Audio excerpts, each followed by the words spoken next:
All right. Well, thank you, Tim, for organizing this. So yeah, I'm going to talk about sort of the work that we do at the Open Australia Foundation, but also kind of the more general thing of what's what's wrong with our democracy and what's wrong with our political system and what can we do to fix it and how can we use technology to help us fix it or at least start fixing it. And kind of look at some of the things that we've tried and kind of go from there really. Um, so I guess one way of looking at what we do at the Open Australia Foundation is we create technology to help people make the change that they want to see in the world, right?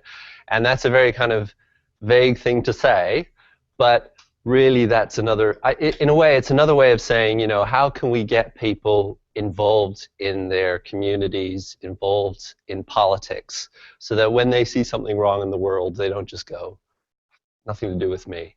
What they can actually see a way through the problem, and they can actually start addressing it. And technology can help us with that, right? I mean, like the internet is obviously like this incredibly powerful thing that genuinely has the power to potentially transform democracy, transform the way that we as individuals deal with our communities, and the way that we make change happen on a national and a global level, right? So, we're looking at different ways of doing that, right? And in our kind of relatively short lifetime, we've already helped, millions of Australians kind of connect with their politicians and their communities and their governments and kind of start creating that change. But we've done it through kind of little experiments, right? But it's amazing through kind of the power of technology and the internet, right? We can do that with just three full-time people, right? And until recently, it was actually just two full-time people and a sort of a band of volunteers, across Australia who kind of pop in and help out whenever they can. People like you, people with either very specific skills like tech skills to come in and help develop the open source projects that we work on, or people that do community stuff, or people that help maintain projects that we run on a kind of administrative back end sort of stuff. So there's a whole host of things that different people do. Now, really, it's like what we're doing is really connected with democracy and politics, but it's kind of not really, democracy and politics in the kind of conventional sense. When most people think about politics, they think about what goes on in Canberra, and they think about people shouting at each other, right? And that's actually one of the problems that actually turns people off of politics, right? I mean, actually, I might as well ask you, like, out of the people here, who would say they're interested in politics generally, right? So a few, right? Maybe a third. This is probably like a lot higher than normal because you're obviously a self-selecting group, right?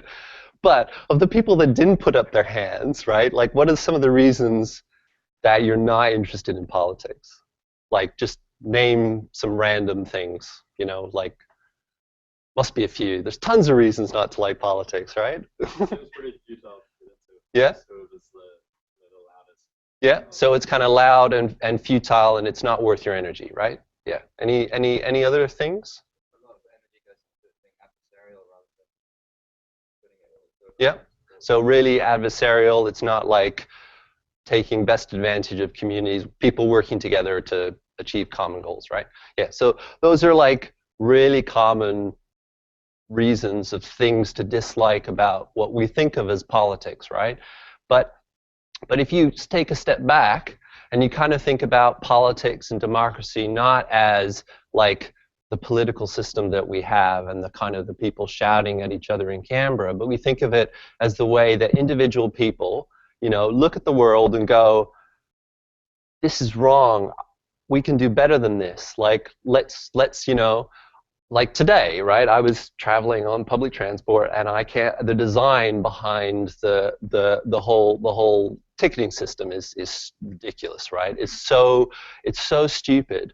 But as an individual, if I look at that and go, they should put the swipe in thing, nearer to the light rail, to the tram, because it's like at the back wall. What can I do about it, right? That's actually politics, right? We don't think of it as politics, but that's about an individual going, I want to help make something better, and I'm not just doing it for myself, I'm actually doing it for everybody. So, so, we have lots of these sorts of kind of, you can look at all of this like a design problem, right? It's like, how do you, given what we have now, right, the situation that we have now, and we have the internet, and we have tools that, things that we can build on the internet, and we have open source, and we have, all these existing power structures, and we go, okay, if you want to get normal people engaged in the political system, in the sense that you want them to go, I give a shit and I can do something, right? How do you design a service, right, a website, to help people do that? And that's a design problem, right? And it's a really tricky design problem, but that is essentially what it is.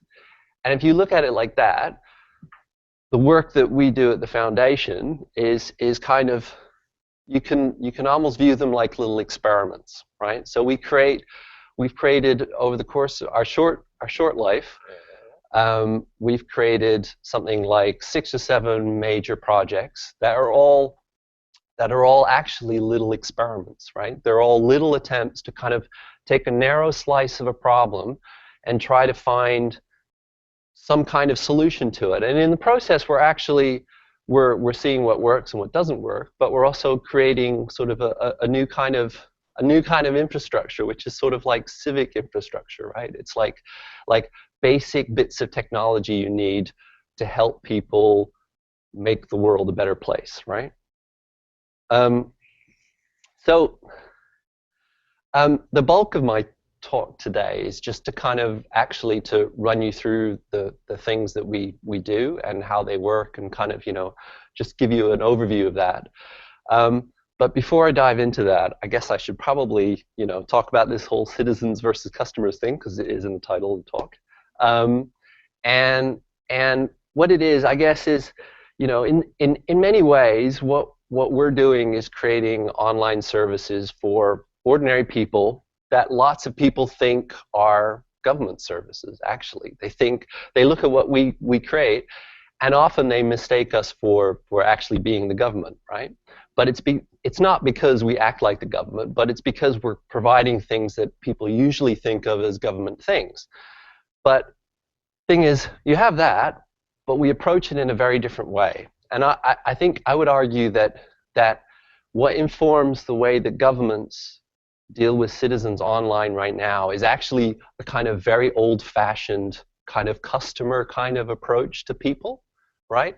They actually, they've been told over the last few decades, oh, you've got to be more commercial, right? So they've taken an approach of like, the people that we're dealing with are like customers, and we need to sell the idea of our online services to them, right? So they don't think of themselves as a monopoly. They think, no, we're a service that we need to get people to use, right? So what they do is they take these very broken bits of online technology, right? Like either, doing your submitting your taxes online, or, paying for the toll online, or any, number of government services you can think of, right? And instead of making the core bit of that service work really, really well, right?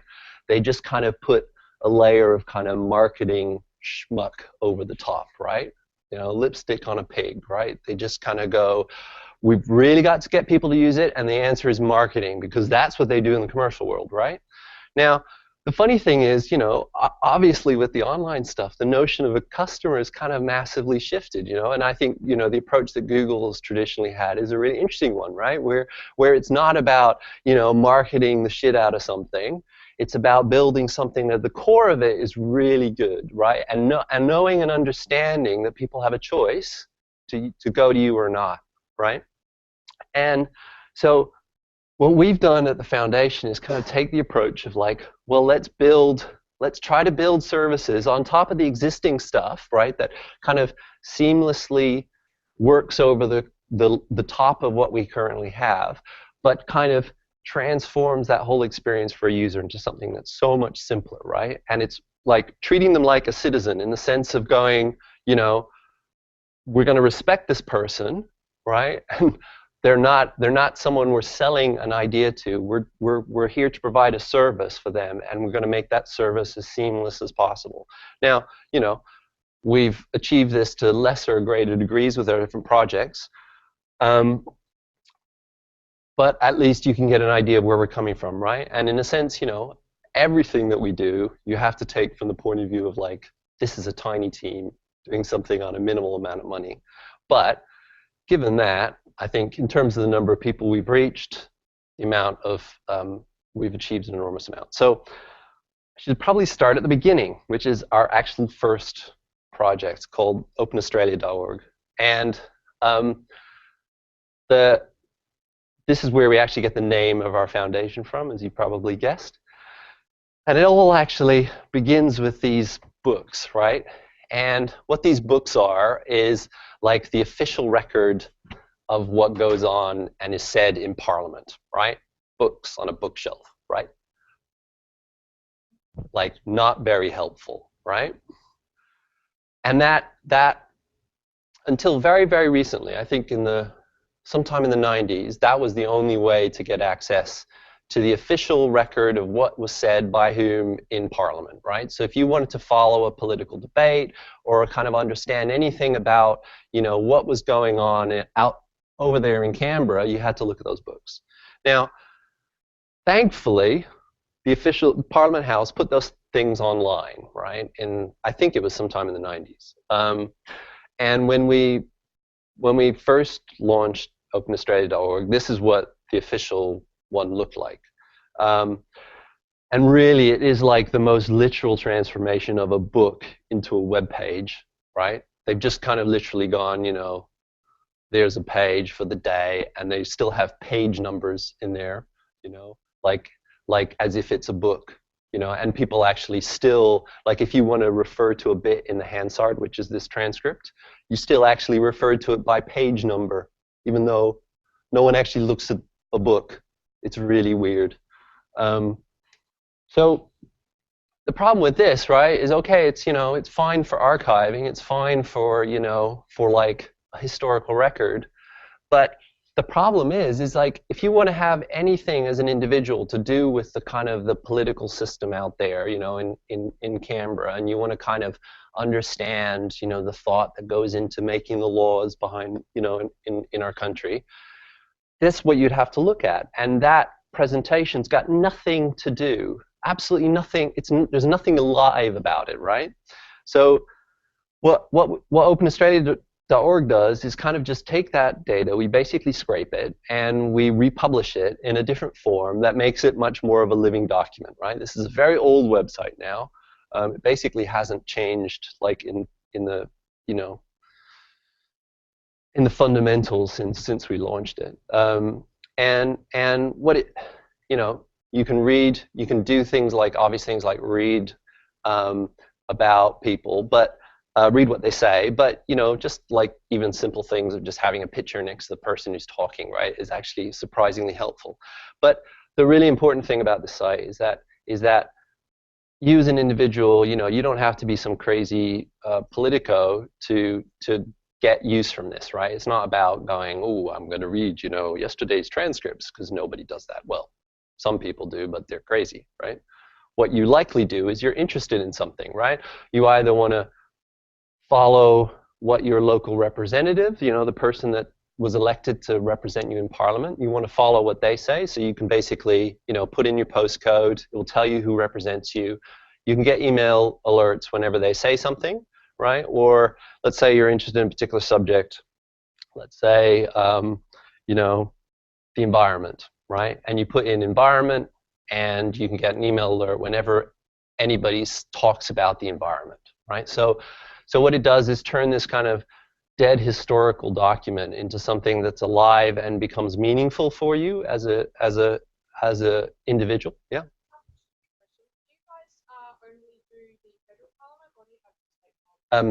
At the moment, we just do the federal parliament. We would love to do the state parliaments, and it's been a whole incredible saga that we could tell you about later. But yeah, we would love to.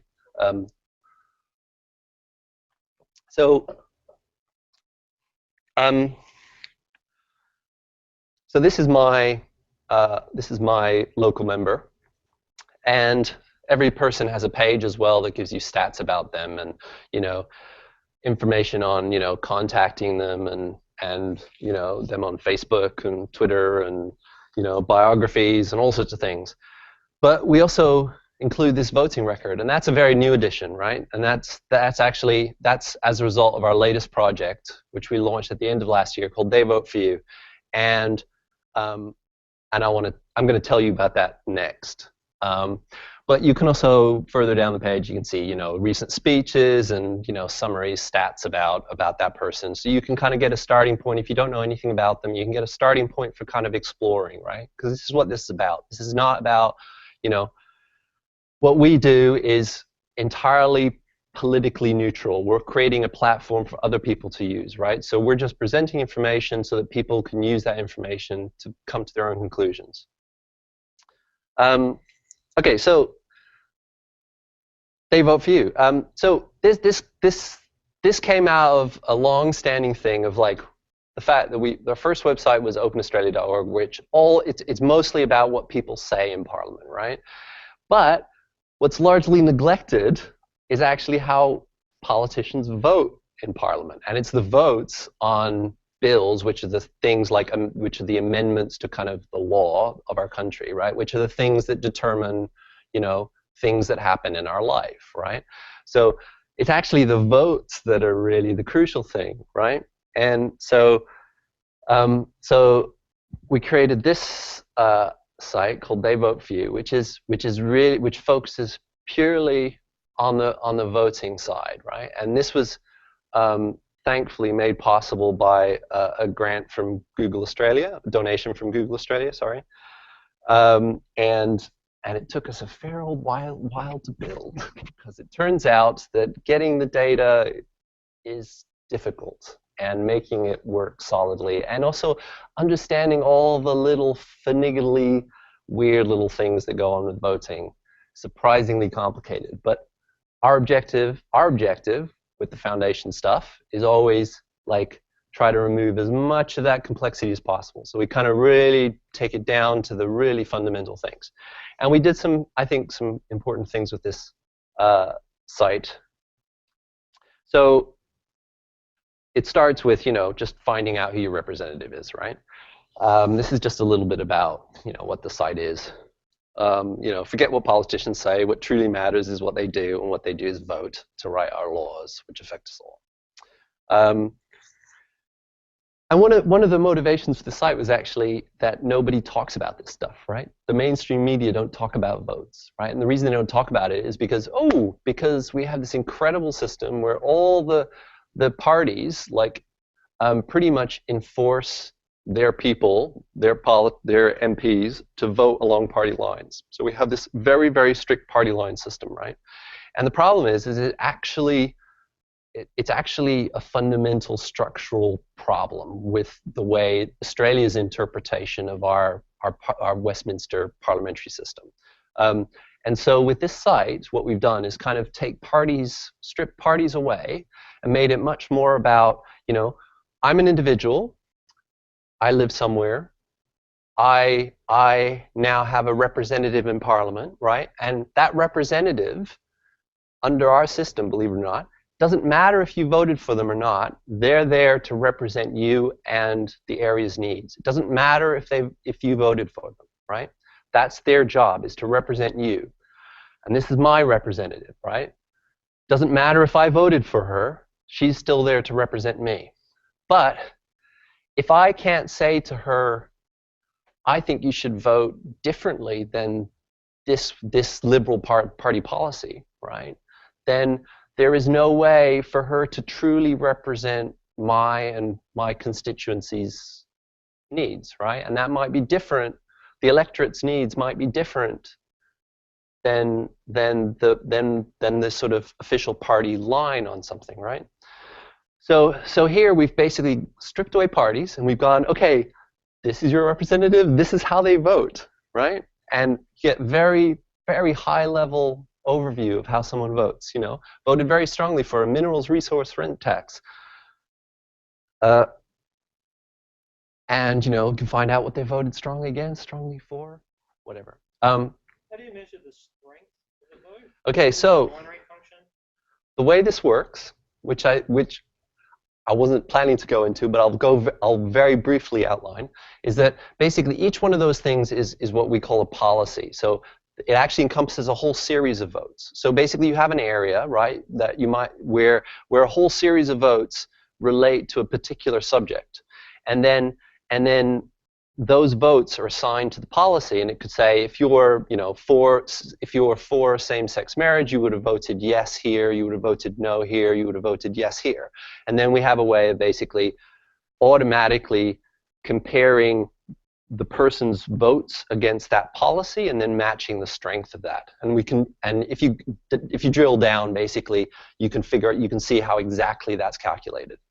And all those policies, all those votes are actually editable by everybody, right? So that's one of the really important ways in which anybody can contribute to this project, is just by picking up something that they're interested in and helping keeping those policies up to date. So you also have a view where you can look at an individual policy and you can actually see who's voted strongly for and strongly against. Does it indicate when the MPs vote against party line? Yes, it shows that, and it happens very rarely, very, very rarely. Yeah, for every person you can see the times that they've actually we call it rebelling, and it's amazing if it ever happens, actually. Like some people, they've maybe done it, a few times in their career, if that even. So it's pretty extraordinary, and I mean, and it is actually a really big problem. Really big problem. And we have also the notion of free votes. You might be aware of it because of the whole issue around same-sex marriage, and in a sense we sometimes they're called conscience votes, but it shouldn't be about the representative having a conscience vote. It's about them being free from their party to vote along the lines of how their electorate wants them to vote, right? For the needs of the electorate. And so we have a kind of skewed way of talking about it that we're trying also to kind of reset a little bit by just presenting it in this different way.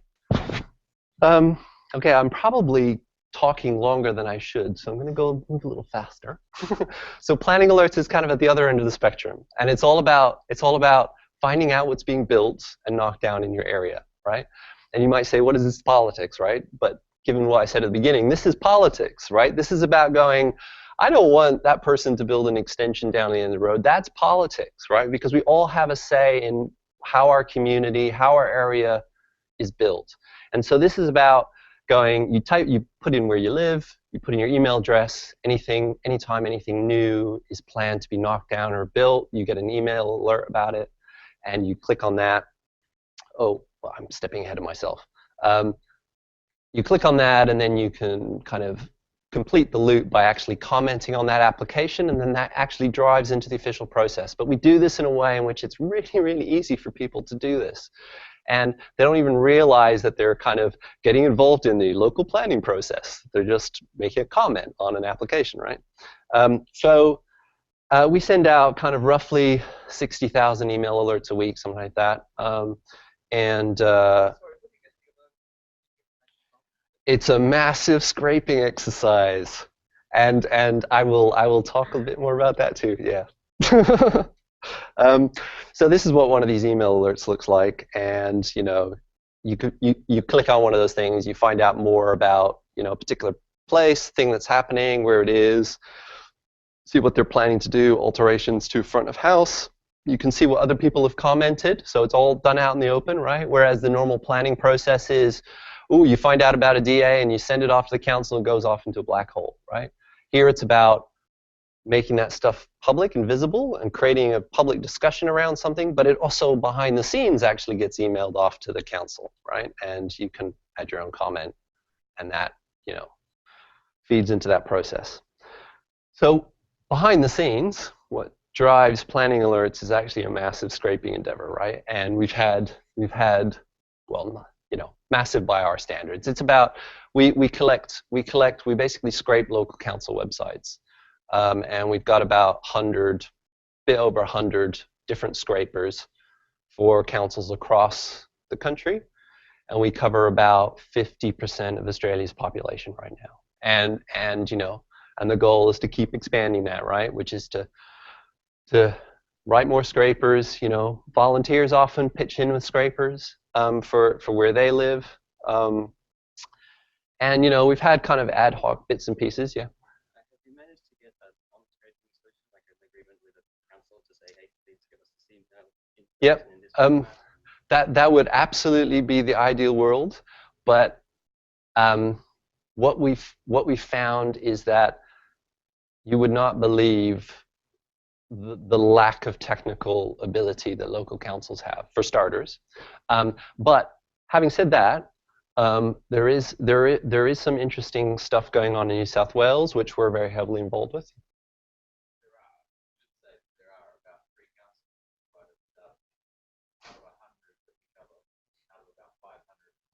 Good to know the existence at least. Yeah.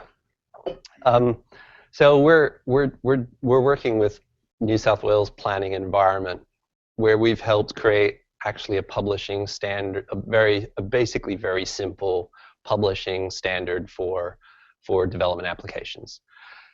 And being government, it's a very slow process of being rolled out. And I think we're actually getting like 2 councils via this new feed. And this has been already a 2-year enterprise, basically. I can talk more about that if you're interested, but probably not now. Okay, so so anyway, we had several incarnations of scraping infrastructure. We started off by having scrapers running on our own servers. That whenever it's all open source, whenever a volunteer contributed a scraper, we'd have to look through the pull request, check that they weren't doing anything malicious, because they were running on our servers, right? Kind of scary. And that was fine for a while. We didn't actually get that many contributions. Then we started using something called ScraperWiki, which is this UK company that have a sort of scraping platform. They used to have a sort of free one that went away. Then it was like, we're screwed. So we basically ended up building our own scraping platform, which kind of grew out of our own needs, and like that allows us to basically run other people's code on our server with some degree of confidence that they're not going to completely screw us, because everything is containerized. And we use Heroku build packs for kind of allowing people to install their own bits and pieces and whatnot. Anyway, we created this for our own needs about a year and a bit ago, and it's grown surprisingly. We've opened it to the kind of general community, and it's grown more than we ever expected. There's like 2,500 scrapers on there now. And there's more than 2,000 people using the site, like in terms of registered users. All the data that's like people scrape is public. All the scrapers are open source. So it's all about kind of doing this stuff open and collaboratively. And what it really does is kind of take the hassle out of maintaining scrapers. So you basically, you have a scraper on GitHub, and anytime you make a change, it automatically gets picked up. Your scrapers run automatically every day if you want to. There's a database that's automatically created for your scraper. There's an API, so basically, you don't have to do a lot of legwork. You get emailed whenever something goes wrong. So all the kind of, it's not, in a sense, it's not doing very much, but it makes your life so much easier if you're writing like little scrapers here and there for little bits and pieces. And it's a great way to kind of collaborate and kind of add to the sort of open source value of stuff. I mean, there's all sorts of crazy things that people have scraped, from things like every record ever played on the BBC Radio desert island discs, to lots of parliamentary information, and in our case, all the planning stuff is on there. And there's a UK company that's using it for collecting, spending data from governments in the UK and all sorts of things. So, give you kind of sense of the scale of it. Yeah, so we're collecting roughly 1 million rows of data a week, and of the order of 900,000 pages scraped a week. So more than to be honest, more than we ever expected. Like we thought, we're building this for ourselves, this tiny little niche thing, and it's gone bigger, and it's used by sort of people doing open data stuff and civic tech stuff all around the place. So when I'm logged in, this is what I see. You got to search over all that data, but you can also see the scrapers, our planning alert scrapers that need help, and I also get emailed those once a day. So got a really nice search. The nicest thing actually is, let's say you're wanting to scrape a particular domain, and you can just put into the search, and every scraper, like we know which pages a particular scraper hits. So you can actually find scrapers based on the URLs that they're actually hitting. So if you've got a domain that you're interested in scraping, you can just find someone who's scraping that using that URL. So in this case, this is the 100-odd scrapers that are just scraping UK government domains. So that's kind of interesting, so food safety inspections, schools data, and this Woodbine person is, I think, a bunch of that financial stuff I was telling you about. So this is what an individual scraper looks like. You can run it from the web page and see the console output in real time, and links off to the GitHub repo, and basically you can fork that in GitHub and bring it back in, and you can do all the usual kind of stuff as you can with any collaborative thing out in the open. So and you can download all the data. You have an API. You can see who else has downloaded it. You can just browse the information. So it's just like, nothing magical, but just makes a lot of stuff that is just a little bit painful if you're running this stuff on your own servers. On your own server, removes that. So this is a scraper on GitHub. Just briefly, another thing that has come out of planning alerts as well is that we send a reasonable amount of email, like nothing huge, but big enough that we've actually got to care about whether those emails get to people. And we were just using, send mail and whatever, and hoping, fingers crossed, that those emails get there. So we realized either we needed to do something better, and either that was using a commercial transactional email server, or I ended up writing an open source kind of transactional email server, which is called Cuttlefish. And now the foundation is basically running one of the instance of Cuttlefish for the kind of wider civic tech community. So there's a thing called Populous, which is basically a sort of federation of organizations around the world like us doing this kind of work. And we've opened this thing to those people, so anybody that sends a lot of email can kind of, take the hassle out of sending email. It does all the, SPF, DKIM, and all that kind of stuff, and link tracking and open tracking, and all the usual kind of thing. Is its landing page. Okay, enough of that. And then finally, tell you about Right to Know, which is a relatively recent project. It's a few years old now, but we've expanded massively recently. And what it is about getting information from government, right? So here, so you can see the kind of common thread with all these projects, right? They're like little pieces of a big puzzle, right? Gigantic thing. They're not claiming to do everything. They're just kind of like, let's make one little bit better. And what Right to Know does is make something you might have heard about freedom of information. Actually, who has heard of freedom of information? Oh, quite a lot. Okay, more than I expected. All right, so it's a law, right, that gives us the right as individuals to ask questions of government, or actually to ask for documents from government, right? And Australia was actually a real pioneer in this area, right? We were one of the very first countries. I think we were like the 6th or 8th country to introduce one of these laws, and now there's like 60 or 70 countries around the world that have these laws. But given the fact that we introduced it a while ago, it's also quite broken in lots of ways. But we can do something to like make it work a bit better. And that's where Right to Know comes in, right? So all it is, on the face of it, it's like, okay, it's a portal, right, where you can ask a question. And behind the scenes, it actually just emails government authorities, right?